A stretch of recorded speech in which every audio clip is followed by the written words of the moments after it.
Hi, I'm Wendy from Shiny Happy World, and this is the new Chinstrap penguin pattern. Here's how to make it.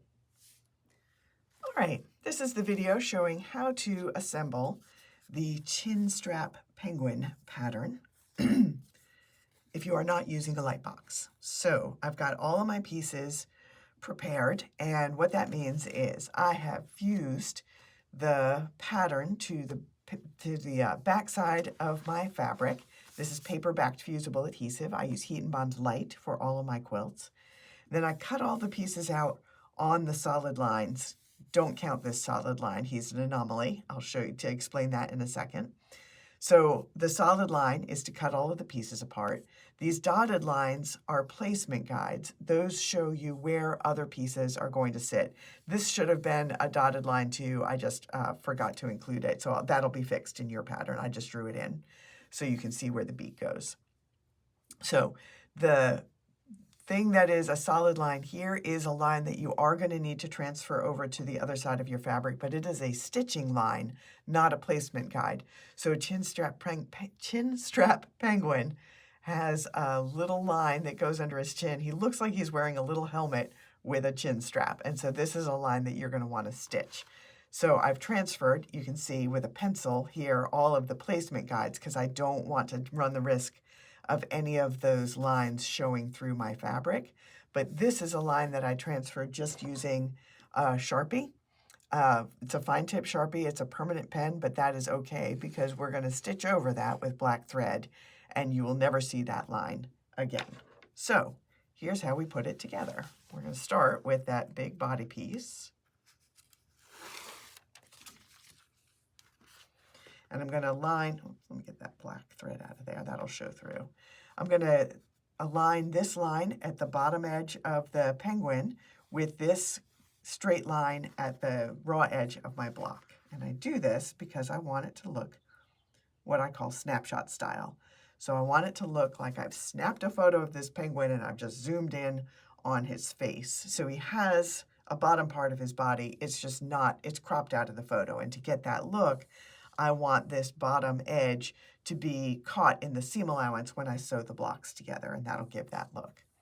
So then I've got some body pieces that need to, these are his wings actually, but they are going to be tucked behind his body. So I've got this line that I transferred, and I'm going to just tuck it behind the body until that line is covered, and then I know I've got good overlap so that this quilt can be laundered after it's finished. You want to make a quilt that can be used.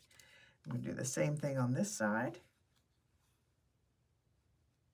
Just barely tuck that. And then there's these markings on the sides here.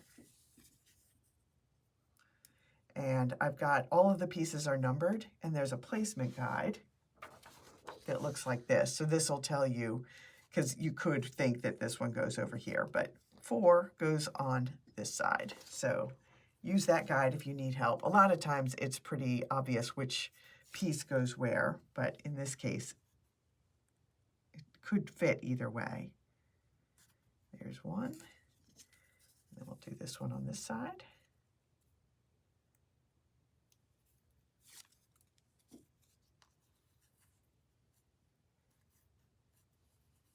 Now we are going to put his head in his helmet in place.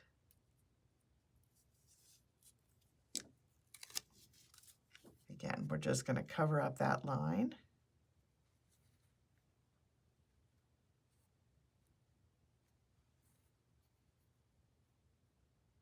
There we go. And then his beak actually overlaps a little bit of that kind of widow's peak shape that he's got there.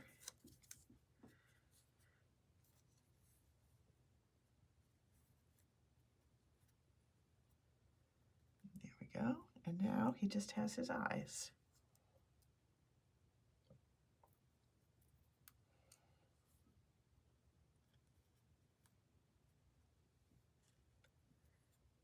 And they're going to sit just below that little helmet. So this is a version that I'm making for an Arctic well, not Arctic, it's a Polar Pals bundle, so it can include Arctic and Antarctic animals.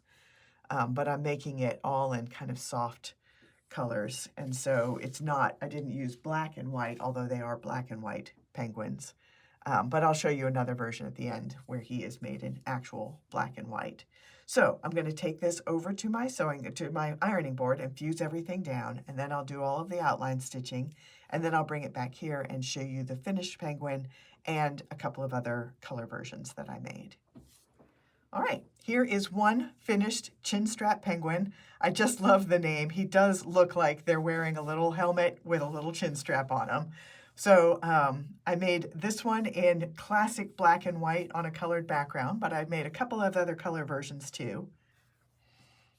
This one I actually used grays instead of the blacks. It is for a Polar Pals bundle that I'm making where the animals are all in a little bit more softer desaturated colors and all on the same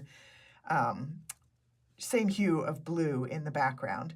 So he can't be in the Arctic chill pattern because penguins don't live in the Arctic, but I'm adding a Polar Pals bundle that you can mix and match with the Arctic chill bundle, and so that way I can get some of those fun polar animals in there as well. There's some fun Antarctic animals as well.